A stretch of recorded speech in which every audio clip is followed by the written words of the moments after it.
बिस्मिल्लाहिर्रहमानिर्रहीम, अस्सलाम वालेकुम।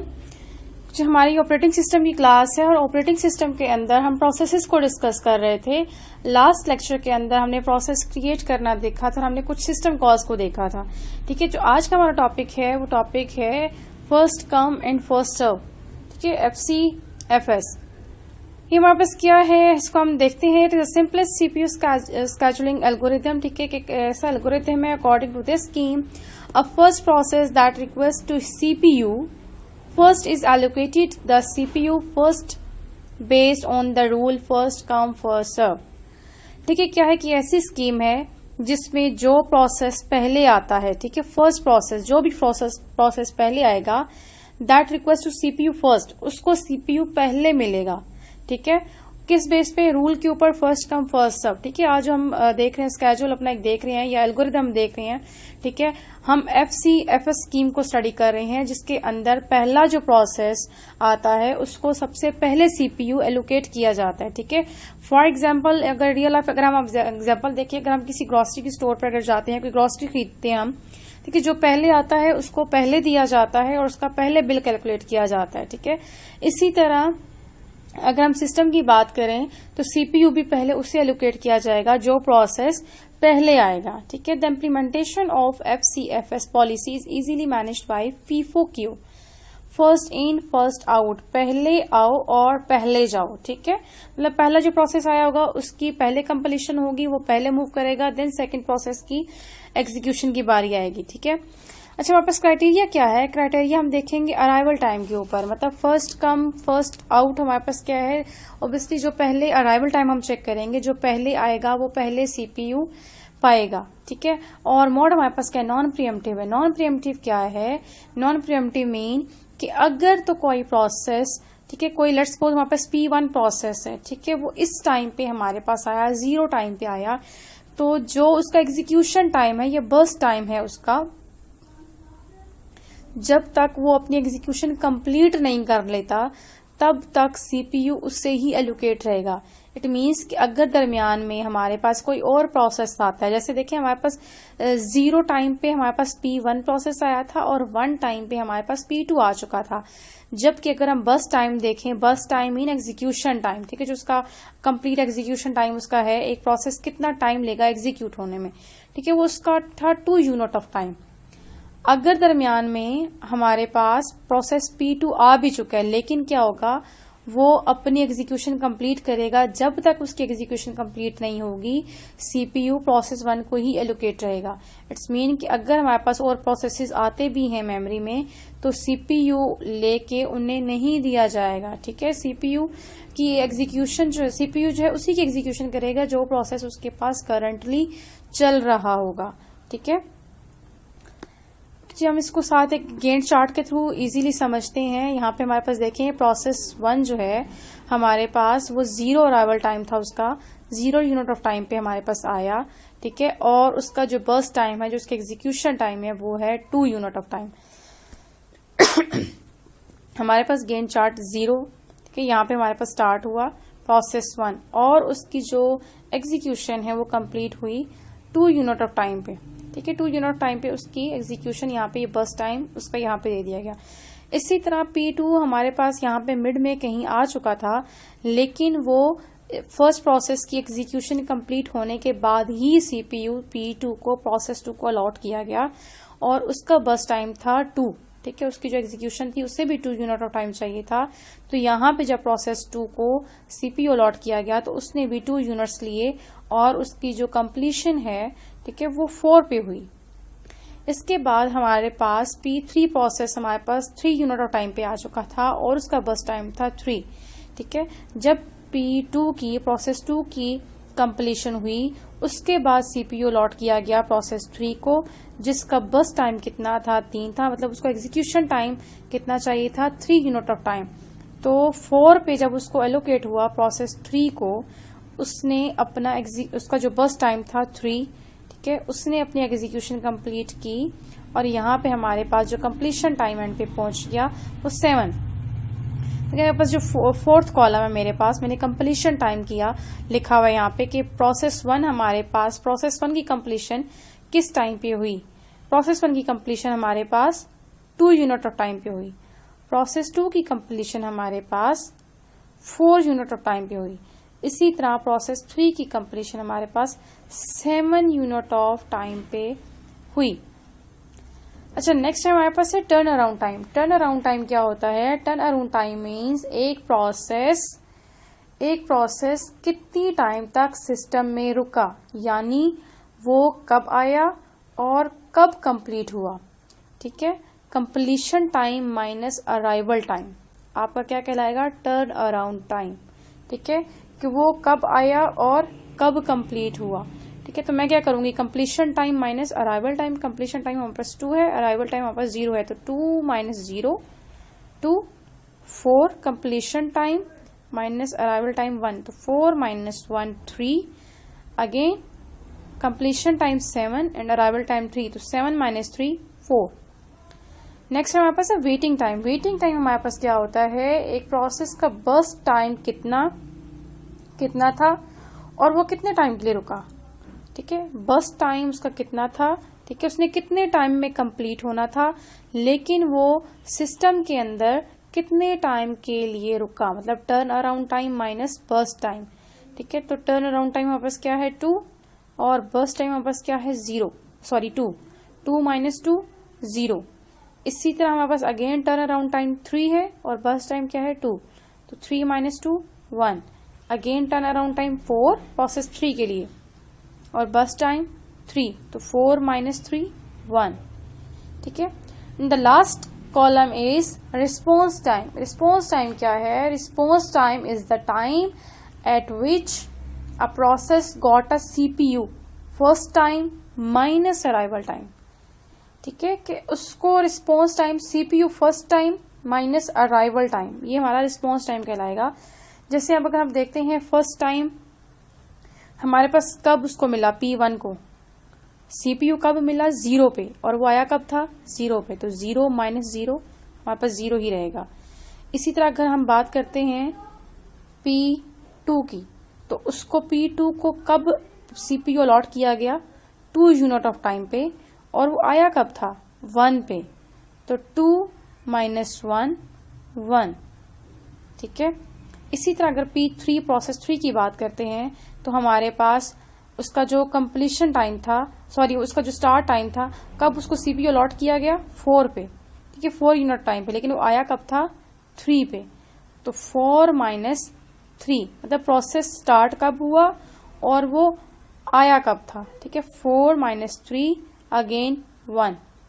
अच्छा, रिस्पॉन्स टाइम हमारे पास जो हमारे पास है FCFS, इसके अंदर रिस्पॉन्स टाइम इतना काम नहीं करता। ठीक है, ये आप ऑलमोस्ट देखें, जब आपका वेटिंग टाइम है और रिस्पॉन्स टाइम है आपका ऑलमोस्ट एक ही। आगे हम जो देखेंगे शॉर्टेस्ट जॉब फर्स्ट, और फिर हम राउंड रॉबिन को डिस्कस करेंगे, रिस्पॉन्स टाइम वहां पे हमारे पास काम आएगा। ठीक है, तो ये हमारे पास था फर्स्ट कम फर्स्ट सर्व। ठीक है, होपफुली आपने ये अंडरस्टैंड किया होगा, चार्ट भी और गैंट चार्ट भी और टेबल भी, कि हमारे पास जो प्रोसेस पहले आता है उसकी कंप्लीशन पहले होती है। ठीक है, इट्स मीन कि ये हमारे पास नॉन प्रीएम्प्टिव है, कि अगर दरमियान में कोई प्रोसेस आ भी रहा है तो उसकी एग्जीक्यूशन, जो प्रोसेस कंटिन्यू है उसकी तब तक एग्जीक्यूशन कंटिन्यू रहेगी जब तक उसका जो बर्स्ट टाइम है वो कंप्लीट ना हो जाए, या जो उसकी एग्जीक्यूशन टाइम है वो कंप्लीट ना हो जाए। ठीक है, हम यहाँ पे एक C++ का प्रोग्राम करते हैं, तो हम यहाँ पे ओपन करते हैं visual studio, file, new project, और यहाँ पे विजुअल C++ का एक प्रोग्राम, यहाँ से एम्प्टी प्रोजेक्ट, और मैं यहाँ पे लिख लेती हूँ फर्स्ट कम फर्स्ट सर्व। ठीक है, FCFS हमने किया, ओके।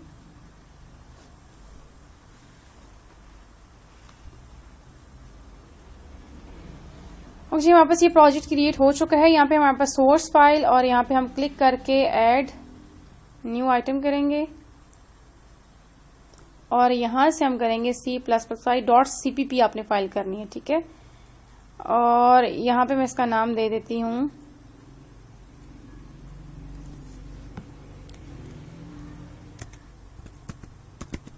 ठीक है, FSFC ऐड किया हमने .cpp के एक्सटेंशन के साथ ही आपके C++ प्रोग्राम को जो है वो कंपाइल करता है। क्योंकि मेरे पास एक प्रोग्राम मैंने लिखा था, मैं इसे यहाँ पे कर लेती हूँ कॉपी। ठीक है, तो हम प्रोग्राम देखते हैं। हमारा सेम वर्किंग है प्रोग्राम की, फर्स्ट कम फर्स्ट सर्व पे। ठीक है, फीफो के ऊपर हमने ये प्रोग्राम किया है, first in and first out. जो पहला जो प्रोसेस आएगा उसकी कंप्लीशन पहले होगी। ठीक है, अगेन सेकंड जो प्रोसेस आता है उसको बाद में अलॉट किया जाएगा सीपीयू। हम अब प्रोग्राम को देखते हैं। वहां पर से hash include IO stream. IO means के इनपुट आउटपुट जो आपकी स्ट्रीम है। ठीक है, आप सी इन सी आउट के लिए यूज करते हैं। फिर हमने एक नेम स्पेस यूज किया एसटीडी। हमने यहाँ पे एक एरे बनाई है प्रोसेस के लिए। ठीक है, 2 डायमेंशन हमने एक एरे बनाई कैरेक्टर टाइप की, प्रोसेस 1, प्रोसेस 2, प्रोसेस 3 के लिए। ठीक है, हमारे पास फर्स्ट रो है, सेकंड हमारे पास क्या है, कॉलम है। इसी तरह अगेन हमने इंटीजर टाइप का बनाया अराइवल टाइम। ठीक है, हमने उसको 10 कैरेक्टर्स जो है वो उसको असाइन कर दिए। बर्स्ट टाइम है, start time, finish time, turn around time, then waiting time, आई और एन जो हमने लूप के लिए हम यूज करेंगे। ठीक है, फिर हमने 2 वेरिएबल्स बनाए हैं, total waiting time and total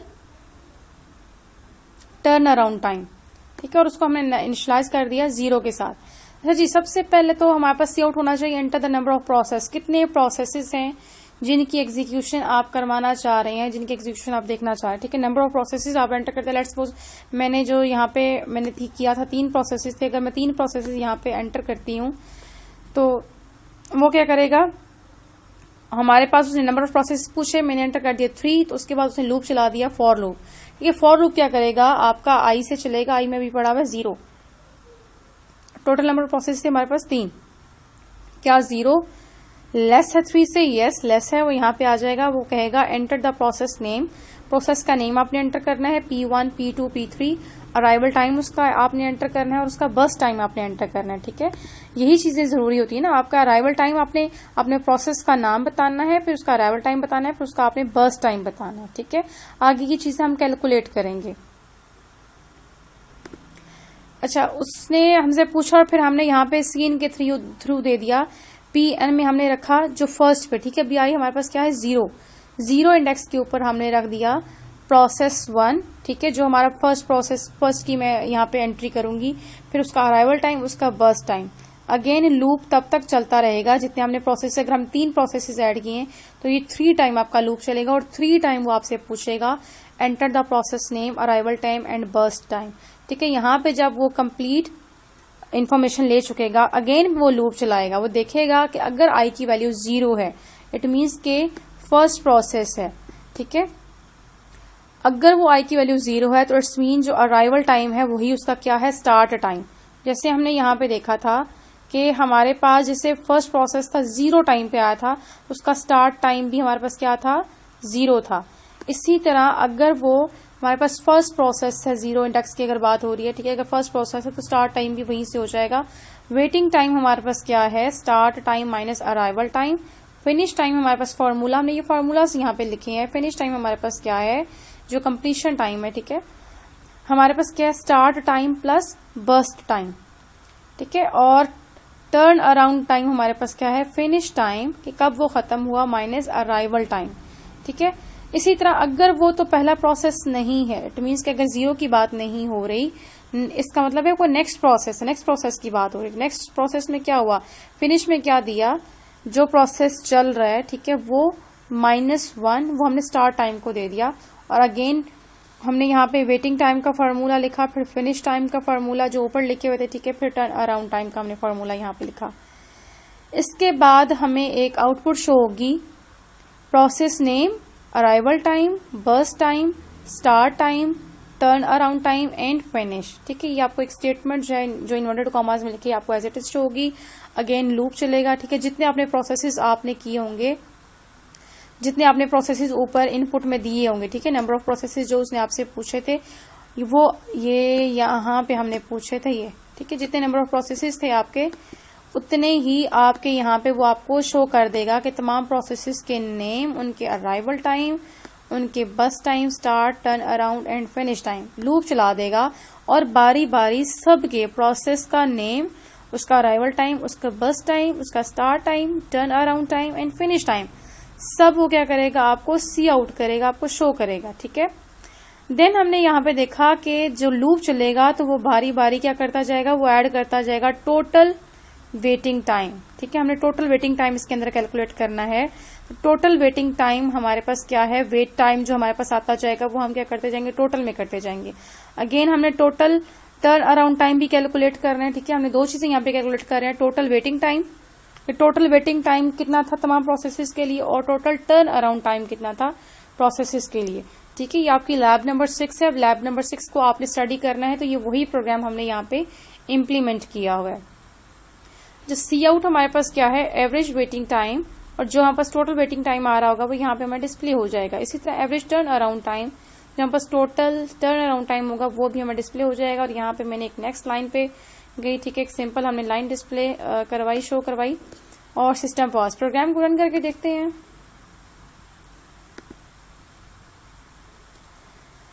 इसको हम रन करते हैं, और रन करने के बाद हमें जो आउटपुट शो होगी, आउटपुट के अंदर हम देखते हैं वो हमसे पूछा भाई enter the number of processes add करने हैं। ठीक है, मैंने यहाँ पे एंटर कर दिया 2 प्रोसेसेस मैं ऐड करूंगी। वो मुझसे पूछ रहा है भाई enter the process name, arrival time and बस टाइम। मैं कहती हूँ P1 प्रोसेस नेम है, स्पेस, उसका अराइवल टाइम 0 है और उसका बस टाइम 2 है। क्योंकि मैंने ऊपर एंटर नंबर ऑफ प्रोसेसेस पे 2 किया था, 2 प्रोसेसेस मैंने एंटर करने हैं, तो इसलिए वो मुझसे दोबारा पूछ रहा है कि दूसरा प्रोसेस भी बताएं। P2, उसका नाम P2 है और वो 2 पे आया था, और उसका जो बस टाइम है वो 4 है। ठीक है, मैं यहाँ पे करूंगी एंटर, और ये देखिए एंटर करने के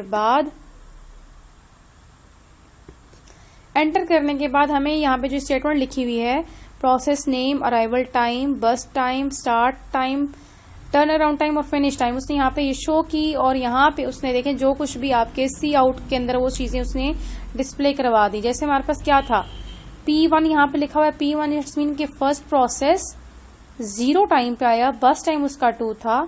ठीक है, उसके बाद हमारे पास क्या है, स्टार्ट टाइम 0 उसका स्टार्ट टाइम है, टर्न अराउंड टाइम उसका कितना है, 2 है। अगेन उसका फिनिश टाइम भी क्या है, 2 है। फिर वो सेकंड की बता रहा है, क्योंकि यहाँ पे लूप लगा हुआ है, सेकंड बता रहा है। हमारे पास क्या है, P2। ठीक है, P2 हमारे पास प्रोसेस नेम है, 2 उसका अराइवल टाइम है, 4 उसका बस टाइम है, और 4 उसका बस टाइम है, 2 उसका स्टार्ट टाइम है। ठीक है, ये स्टार्ट टाइम है। फिर उसका टर्न अराउंड टाइम 4 है, फिर फिनिश टाइम उसका 6 है।